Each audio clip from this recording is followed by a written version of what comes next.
एक जमाने में महेंद्र सिंह धोनी थे जो विकेट के पीछे से मैच पलट दिया करते थे। बल्लेबाजी करने आते थे तो कहानी नई पटकथा की लिख दिया करते थे। लेकिन अब धोनी की लेगेसी को ऋषभ पंत बढ़ाते नजर आ रहे हैं। वो पंत जो 18 महीने के बाद इंडियन क्रिकेट टीम में लौटे हैं, वो पंत जिनके एवरेज को लेकर, स्ट्राइक रेट को लेकर टी20 में बहुतेरे सवाल खड़े होते थे, अब वो पंत नहीं है जो लिबिर लिबिर करते थे। अब ये वो पंत हैं जो टी20 में फुल इज्जत मांगते हैं और इनको बनता भी है फुल इज्जत, क्योंकि ऋषभ पंत का मैजिक न्यूयॉर्क में दिखाई पड़ा। पहले 2 मैचेस में वो कमाल थे, अद्भुत थे, अविश्वसनीय थे। लेकिन पाकिस्तान के खिलाफ मैच में जितना क्रेडिट मैं जसप्रीत बुमराह को दूंगा, उतना ही क्रेडिट या उसके आसपास का क्रेडिट जो है वो ऋषभ पंत को दूंगा, क्योंकि ऋषभ पंत एक्चुअली में गेम चेंजर थे। इंडिया ने सिर्फ 119 रन बनाए, सिर्फ 119 रन, और उस 119 रन में 42 रन जो थे वो ऋषभ पंत के थे। ऋषभ पंत ने इस मैच में 3 इंपॉर्टेंट क्रूशियल कैचेस पकड़े। लेकिन कैच पकड़ने के अलावा ऋषभ पंत ने जो गेम चेंज किया वो था डीआरएस का लेना। बहुत इंपॉर्टेंट था, चाहे वो उस्मान खान के विकेट को लेकर हो या आखिर में इमाद के विकेट को लेकर। टीम इंडिया को एहसास नहीं था, लेकिन ऋषभ पंत विकेट के पीछे से लगातार एक्टिव थे। इनफैक्ट आखिरी ओवर में भी शाहीन और नसीम जब अर्शदीप की बॉल पर सिंगल ले रहे थे तो वो ऋषभ पंत थे जो पूरी तरह से तैयार बैठे थे और मैच में बिल्कुल भी ध्यान नहीं भटका रहे थे। ऋषभ ने ही रोहित शर्मा को अक्षर पटेल की बॉल पर कन्विंस किया कि भाई साहब आप रिव्यू ले लीजिए, क्योंकि रोहित रिव्यू लेने को तैयार नहीं थे। रोहित अक्सर की तरफ देख रहे थे और अक्सर ने इशारों में कह दिया था कि बॉल जो है यार वो थोड़ी बाहर जा रही है।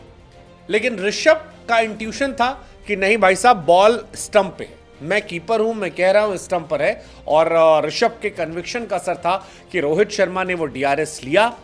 विकेटों के गिरने का सिलसिला वहां से शुरू हुआ और इंडिया की बल्ले बल्ले हो गई। इंडिया ये मैच जीत गई।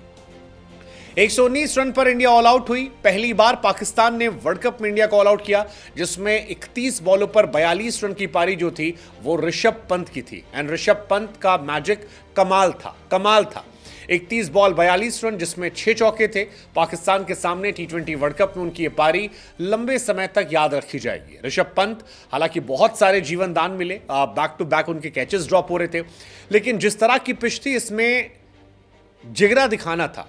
रिजवान ने भी पाकिस्तान से 31 रन बनाए 44 गेंद पे, लेकिन ऋषभ ने 31 बॉल पे 42 रन बनाए थे। रिजवान के भी कैचेस ड्रॉप हुए थे, तो कैच ड्रॉप होना is a part of game. Rishabh Pant किस्मत थी, कैचेस ड्रॉप हो रहे थे, 4 कैचेस ड्रॉप हुए, लेकिन ऋषभ का जिगरा जो था वो टीम इंडिया के फेवर में था। क्योंकि अगर इंडिया के बारे में आप ये कह रहे हैं कि यार 80 तक पहुंच गए थे 3-4 विकेट के नुकसान पर, बाद में 119 पर ऑल आउट हो गए, तो वो इसलिए पहुंचे थे क्योंकि ऋषभ ने जिगरा दिखाया था। चाहे वो हारिस रऊफ को फेटा लगाना हो या बाकी गेंदबाजों पर चढ़कर रन लेने की कोशिश करना, और उसी वजह से ऋषभ जो थे वो दोनों टीम के डिफरेंस की वजह बने। एंड ऑफ कोर्स बुमराह तो मैं उनकी जितनी तारीफ करूं उतना कम है।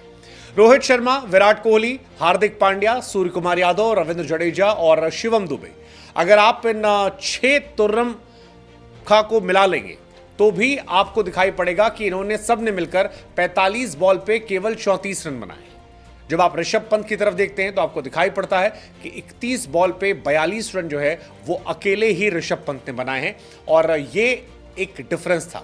ऋषभ पंत ने फकर जमान का कैच पकड़ा, ऋषभ पंत ने शादाब खान ने कैच पकड़ा, ऋषभ ने इमाद वसीम में कैच पकड़ा। और जिस तरह से हम कह रहे हैं कि उस्मान खान के कैच को ले, उस्मान खान के एलपीडब्ल्यू को लेकर कोई अपील नहीं कर रहा था। खुद बॉलर अक्षर पटेल वॉज नॉट इंटरेस्टेड कि इस पर आउट लिया जाए, लेकिन यहां पर ऋषभ पंत ने कारनामा किया। इनफैक्ट इमाद वसीम की बॉल जो थी उसमें भी इंडियन प्लेयर जो है वो थ्रो खेल रहे थे, यहां से थ्रो वहां से थ्रो, लेकिन ऋषभ ने यहां पर भी एक टफ कॉल ली, और उस कॉल का असर था कि इंडिया जो है वो इमाद का विकेट गिरता और इंडिया मैच में पूरी तरह से डोमिनेट करता है। इंडिया ये मैच में टॉस हारता है, बैटिंग फर्स्ट करता है, विराट रोहित आउट होते हैं, लेकिन 3 नंबर पर ऋषभ पंत का आना छाना इंडिया के लिए सेवियर रहता। और ऋषभ जिस तरह से खेले हैं, ट्रस्ट मी, इस मैच में उनकी भागीदारी बहुत बहुत बहुत बहुत बड़ी हो गई है। एक और दिन जिस दिन ऋषभ पंत ने इंडियन क्रिकेट को शर्मिंदा होने से बचा लिया। सो हमारी तरफ से ये अप्रिशिएशन वीडियो है ऋषभ पंत के लिए, जिन्होंने विकेट के पीछे से और विकेट के आगे से दोनों तरफ से जबरदस्त बल्लेबाजी की।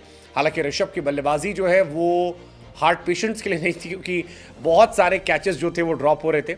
इससे पहले भी ऋषभ अगर आप देखोगे तो वार्म अप मैच में 32 बॉल पे 53 रन, और आयरलैंड के सामने पहले मैच में 26 बॉल पे 36 रन, पाकिस्तान के सामने इंपॉर्टेंट मैच में 31 ball 42 run. So overall Rishabh Pant का जो मेनिया था वो जबरदस्त था, and we are very happy कि ऋषभ ने इस मैच में जो बल्लेबाजी की, जो कीपिंग की, उसकी वजह से फायदा हुआ। हालांकि ऋषभ, जैसा आपने कहा, भाग्यशाली थे। इफ्तिकार ने उन्हें 4 रन पे ड्रॉप किया था, उस्मान खान ने 8 रन पे ड्रॉप किया था, फिर इफ्तिकार ने उन्हें 11 रन पे ड्रॉप किया था, उस्मान खान ने उन्हें 18 रन पे ड्रॉप किया था। तो 4-4 कैचेस ड्रॉप हुए थे, लेकिन इसके बावजूद ऋषभ पंत ने जिगरा दिखाना कंटिन्यू रखा, टुक टुक टुक टुक नहीं खेला, और ये बताया कि दिलेरी से क्रिकेट कैसे खेला जाता है, क्योंकि जब कहानी मुश्किल से मुश्किल बढ़ती जाए तब या तो आप दिलेरी दिखा दीजिए या आप भाग जाइए। ऋषभ ने भागा नहीं, दिलेरी दिखाई, और इसी वजह से शायद पहले 119 बने और बाद में इंडिया जो है वो 7वीं बार T20 क्रिकेट में पाकिस्तान को हराती है और कंप्लीट डोमिनेंस दिखाकर सुपर 8 की तरफ अपना कदम बढ़ाती है, सबसे लोवेस्ट स्कोर को इंडियन मेंस T20 हिस्ट्री में डिफेंड कर जाती है।